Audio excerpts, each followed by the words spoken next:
Hello friends, स्वागत है आपका हमारे YouTube channel exploring the quality study पर। आज हम क्लास 12th की पॉलिटिकल साइंस के चैप्टर 1 शीत युद्ध के दौर को पढ़ेंगे, जिसमें आपका टॉपिक है नव अंतर्राष्ट्रीय आर्थिक व्यवस्था।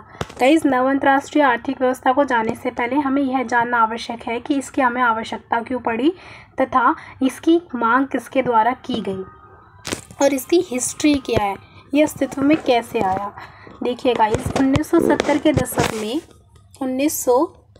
के दशक में गुटनिरपेक्ष आंदोलन ने नई अंतर्राष्ट्रीय आर्थिक व्यवस्था पर अधिक जोर दिया। यह गुटनिरपेक्ष आंदोलन ही था जिसने नई अंतर्राष्ट्रीय आर्थिक व्यवस्था की मांग करी, क्योंकि राजनीतिक स्वाधीनता के बावजूद एशिया और अफ्रीका के नव स्वतंत्र राष्ट्रीय देश अभी भी आर्थिक रूप से आश्रित और असमान ही बने रहे, और इसी आर्थिक पराधीनता का अंत करने के लिए गुटनिरपेक्ष आंदोलन ने अंतर्राष्ट्रीय अर्थव्यवस्था को फिर से गठित करने की मांग करी। इसी के संदर्भ में 1972 में यूएनओ अर्थात संयुक्त राष्ट्र संघ के व्यापार और विकास संबंधी सम्मेलन UN conference on trade and development में एक रिपोर्ट पेश की गई, जिसका शीर्षक था विकास से संबंधित नई व्यापार नीति, ताकि धनी देशों द्वारा नव स्वतंत्र गरीब देशों का शोषण ना हो सके। Towards a new trade policy for development, विकास के लिए नई व्यापारिक नीति की ओर में इस रिपोर्ट में यह कहा गया कि अंतर्राष्ट्रीय व्यापार व्यवस्था में कई बड़े सुधार किए जाएंगे, जिससे अल्प विकसित देशों को लाभ होगा। अब हमें यह जानना आवश्यक है कि नव अंतर्राष्ट्रीय आर्थिक व्यवस्था की हमें आवश्यकता ही क्यों पड़ी। गाइस, गुटनिरपेक्ष आंदोलन में शामिल ज़्यादातर देश अल्प विकसित तथा गरीब थे। इन देशों के समक्ष मुख्य चुनौती अपना आर्थिक रूप से विकास करने की थी तथा अपनी जनता को गरीबी से निकालने की थी। इसी के कारण उन्हें आवश्यक था टिकाऊ विकास की। अब वह डर रहे थे जिनसे हमने अपनी राजनीतिक आज़ादी हासिल करी है, कहीं हमें अपने आर्थिक विकास के लिए इन्हीं औपनिवेशिक देशों पर आश्रित ना हो जाना पड़े। इसीलिए उन्हें आवश्यक था नव अंतर्राष्ट्रीय आर्थिक व्यवस्था की। यही कारण था कि नव अंतर्राष्ट्रीय आर्थिक व्यवस्था की धारणा का उदय हुआ। इसके संदर्भ में 1972 में आयोजित सम्मेलन towards a new trade policy for development का शीर्षक इस रिपोर्ट में वैश्विक व्यापार प्रणाली में कई सुधार किए गए। पहला, अल्प विकसित देशों को अपने उन प्राकृतिक संसाधनों पर नियंत्रण प्राप्त होगा जिनका उपयोग पश्चिम के विकसित देश करते हैं। गाइस, क्या होता था कि अल्प विकसित देश पहले की तरह आज भी कच्चे माल के उत्पादक बने हुए थे और इनका अपने संसाधनों पर कोई नियंत्रण नहीं था, क्योंकि उन्हें अपना कच्चा माल विकसित देशों को कम से कम मूल्य पर बेच देना होता था। अब इसी धारणा को खत्म करने के लिए अल्प विकसित देशों को अपने प्राकृतिक संसाधनों पर नियंत्रण होना आवश्यक है। दूसरा, कि अल्प विकसित देश पश्चिमी देशों के बाजार तक पहुंच सकेंगे और उनके बाजार में अपना सामान बेच सकेंगे, जिससे गरीब देशों के लिए यह व्यापार लाभदायक होगा। तीसरा बोला कि अल्प विकसित देश द्वारा पश्चिमी देशों से मंगाई जा रही प्रौद्योगिकी की लागत में भी कमी आएगी, ताकि इसके लिए आवश्यक है कि विकासशील देशों की तकनीकी और वित्तीय सहायता प्रदान की जाए, क्योंकि उन्नत मशीन और उच्च तकनीक हासिल करने के लिए उन्हें यदि भुगतान ज़्यादा देना पड़ेगा, मतलब ज़्यादा राशि देनी पड़ेगी, तो बहुत कुछ ज़्यादा उनका लाभ नहीं हो पाएगा। इसीलिए आवश्यक है कि उनकी प्रौद्योगिकी की लागत भी कम कर दी जाए, ताकि वह अपना विकास कर सके। चौथा, कि अल्प विकसित देशों की अंतर्राष्ट्रीय आर्थिक संस्थाओं में भूमिका बढ़ाई जाए। अंतर्राष्ट्रीय आर्थिक संस्थाएं जैसे हो गया वित्तीय संस्थाओं में, जैसे कि विश्व बैंक हो गए, अंतर्राष्ट्रीय मुद्रा कोष हो गए, और इन सभी में उनको भी निर्णयों को प्रभावित करने वाली शक्ति विकासशील देशों को प्रदान की जाए, ताकि इससे क्या होगा, अंतर्राष्ट्रीय स्तर पर भी उनका अस्तित्व बना रहेगा। गुटनिरपेक्ष शिखर सम्मेलन, शुरू में तो गुटनिरपेक्ष राष्ट्रों ने राजनीतिक विषयों पर ज़्यादा ध्यान दिया, परंतु धीरे धीरे इसकी प्राथमिकता बदल गई और वे आर्थिक मुद्दों पर आ गई, क्योंकि गाइस मैंने अभी बताया क्योंकि गुटनिरपेक्ष आंदोलन में शामिल ज़्यादातर देश अल्प विकसित थे और उन्हें ज़रूरी था अपने देश का आर्थिक विकास करने के लिए। और इसके एग्जाम्पल्स ले सकते हो कि वह आर्थिक चीज़ों पे कैसे उनका ध्यान गया। जैसे कि 1973 में हुआ अल्जीरियस शिखर सम्मेलन, वहाँ पे बहुराष्ट्रीय कंपनियों की गतिविधियों की निंदा की गई जो कि गरीब देशों की अर्थव्यवस्था को तबाह कर रहे थे। आप इसी का दूसरा एग्जाम्पल ले सकते हैं कि वे आर्थिक गतिविधियों में कैसे घुसे। हवाना, जो कि क्यूबा में स्थित है, छठे शिखर सम्मेलन में 1979 में हुआ। इसमें क्या हुआ था गाइस कि गरीब और अमीर देशों के बीच बढ़ते हुए अंतर को काटने के लिए तीव्र कार्रवाई की गई थी। एक और एग्जाम्पल ले लीजिए, सातवां शिखर सम्मेलन 1983 में हुआ था, जिसकी अध्यक्षता श्रीमती इंदिरा गांधी ने की थी। और इंदिरा गांधी ने गुटनिरपेक्ष आंदोलन के इतिहास में इसको शांति आंदोलन बताया और दो बड़े खतरों से सचेत कराया। प्रथम, संसार का अन्यायपूर्ण अर्थतंत्र, दूसरा परमाणु युद्ध का खतरा। इसके अंतर्गत उन्होंने बताया कि चूंकि अमीर देश कर्ज और व्यापार की प्रतिकूल शर्तें लादकर गरीब दुनिया को लूट रहे हैं, और क्योंकि वह कह रही थी कि अमीर देश व्यापार तो कर रहे हैं परंतु अपनी शर्तों के हिसाब से, और वह अपना लाभ चाहते हैं और गरीब देशों का हर बार नुकसान होता है इसके कारण। दूसरा, उन्होंने बोला परमाणु युद्ध का खतरा, कि परमाणु युद्ध का खतरा जिसमें सर्वनाश की स्थिति उत्पन्न होती है, जिससे केवल एक देश को ही हानि नहीं प्रत्येक विश्व को हानि पहुंचती है। अब हम बात करते हैं भारत और शीत युद्ध, कि शीत युद्ध के समय में भारत की क्या स्थिति थी। गुटनिरपेक्ष आंदोलन के एक बड़े नायक के रूप में जवाहरलाल नेहरू ने दो बातों के प्रति सचेत कराया। प्रथम, कि भारत को विभिन्न सैन्य संगठनों से अलग रहते हुए हर प्रश्न का निर्णय उसके गुण दोषों के आधार पर करना चाहिए। दूसरा, उन्होंने कहा कि शांति और विकास अविभाज्य है, अर्थात शांति के अभाव में विकासशील देशों का विकास संभव ही नहीं है और शस्त्रों की होड़ विश्व शांति को खतरे में डाल सकती है। उन्होंने बोला भारत की नीति ना तो नकारात्मक थी और ना ही निष्क्रिय। नेहरू ने दुनिया को याद दिलाया कि गुटनिरपेक्षता कोई पलायन की नीति नहीं है। इसके एग्जाम्पल है गाइस, एग्जाम्पल देख सकते हैं गाइस, जैसे कि शीत युद्ध कालीन प्रतिद्वंद्विता की जगह ढीली करने के लिए अंतर्राष्ट्रीय मामलों में सक्रिय रूप से हस्तक्षेप करने के पक्ष में था। कौन? भारत। और भारत ने दोनों गुटों के बीच मतभेदों को कम करने की कोशिश करी।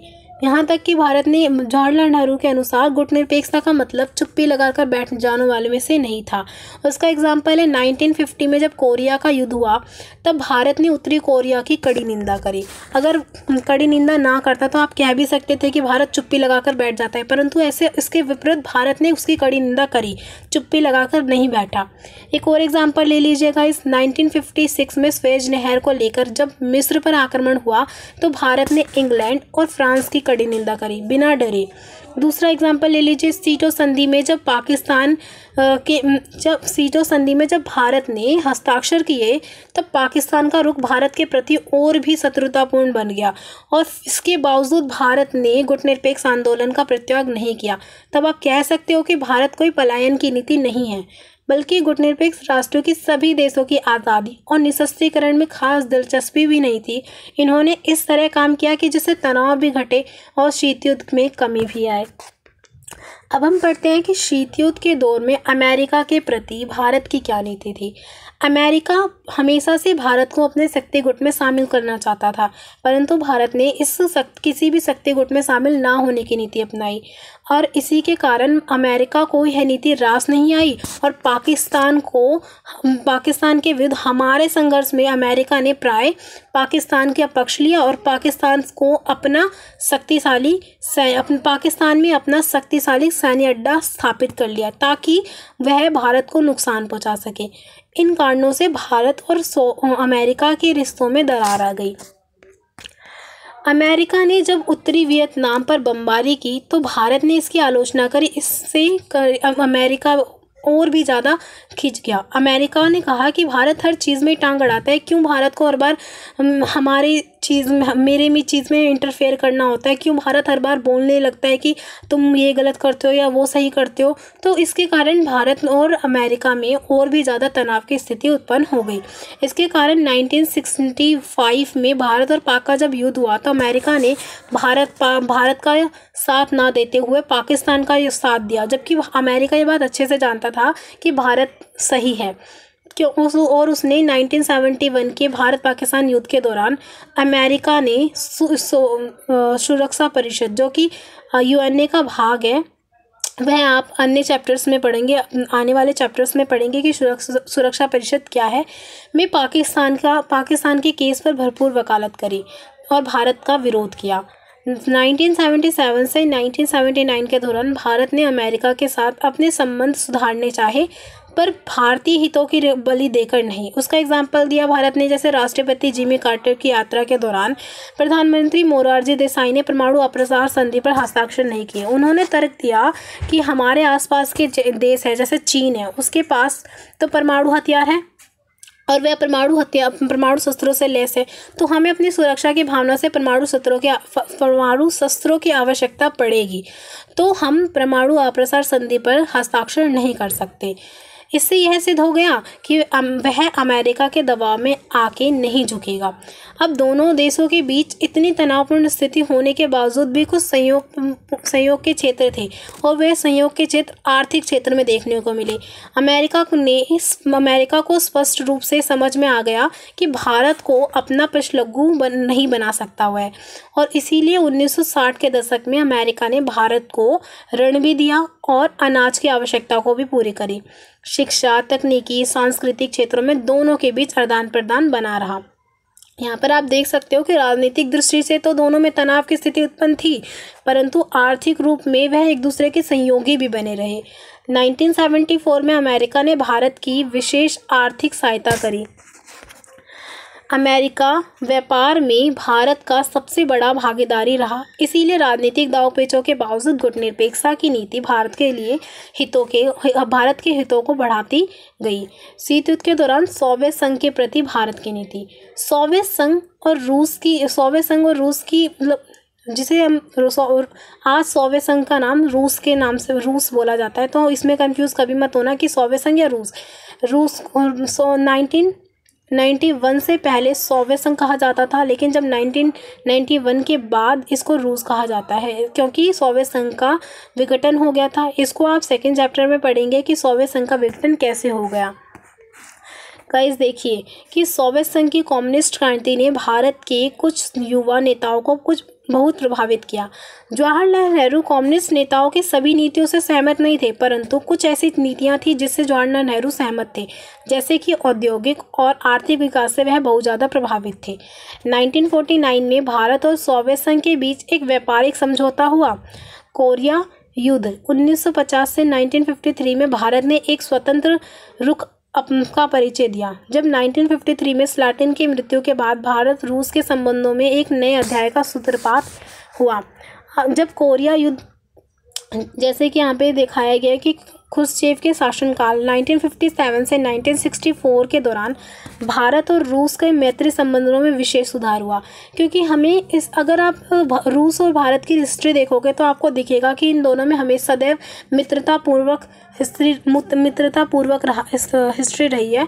परंतु इसके बावजूद अगर सोवियत संघ ने कोई गलत कार्य किया है तो भारत ने उसकी निंदा भी करी है। भारत ने जब इस बात की लेकिन मित्र होने के नाते सोवियत संघ ने सदैव भारत की हेल्प करी, और भारत ने भी मित्र होने के नाते रूस का सदैव साथ दिया है। जब उसने कोई अच्छा कार्य किया है तो भारत ने सदैव रूस को पीठ थपथपाया और उसका साथ दिया। जैसे भारत ने जब इस्पात के बड़े कारखाने लगाने का निर्णय किया था तो रूस ने क्या करा, भारत को पूंजी और मशीनें दी। लेकिन वही 1968 की बात ले लो, जब सोवियत संघ और उसके कुछ सहयोगी राष्ट्रों ने मिलकर पूर्वी जर्मनी, पोलैंड और हंगरी और बुल्गारिया पर चेकोस्लोवाकिया पर आक्रमण कर दिया। इन तीनों ने मिलकर क्या करा, चेकोस्लोवाकिया पर आक्रमण करा। तब रूसी नेताओं के इस कृत्य की विश्व के अन्य लोकतांत्रिक देशों के भांति भारत ने भी कड़ी निंदा करी।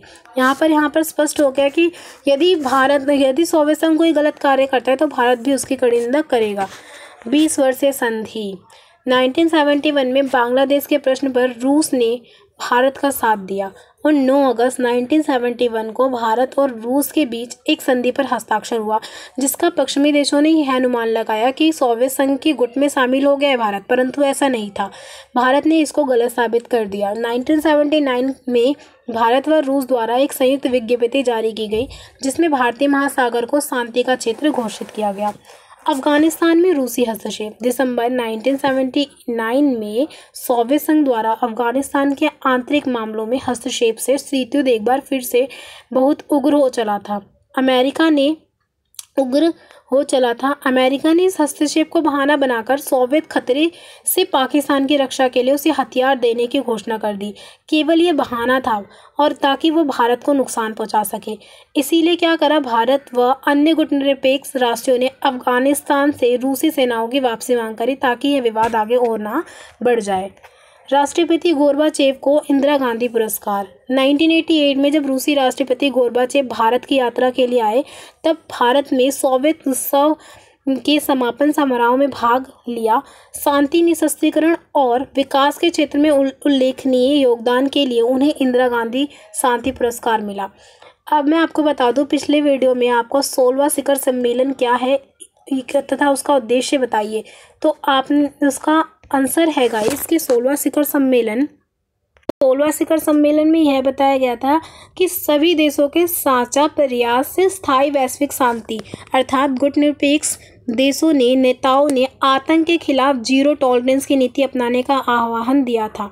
साथ ही वैश्विक आर्थिक संस्थाओं जैसे विश्व बैंक, अंतर्राष्ट्रीय मुद्रा कोष की नीतियां विकासशील देशों के हितों को ध्यान में रखकर निर्धारित की जाए, इस बात पर बल दिया गया। उन्होंने संयुक्त राष्ट्र सुरक्षा परिषद में बड़े बदलाव की वकालत की। यह था 16वां शिखर सम्मेलन का उद्देश्य। यह इम्पोर्टेंट भी है क्योंकि यह जानना ज़रूरी है कि क्यों जीरो टॉलरेंस की नीति का अपनाने का आह्वान कब दिया गया, किस सम्मेलन में दिया गया, तो वो 16वां शिखर सम्मेलन था। आपका आज का होमवर्क है, शीत युद्ध के दौरान भारत की सोवियत संघ के तथा अमेरिका के प्रति क्या नीति थी। दूसरा, towards a new trade policy for development क्या है। गाइस, समझ में आया हो तो प्लीज़ लाइक करें, सब्सक्राइब करें और शेयर करें। Thank you.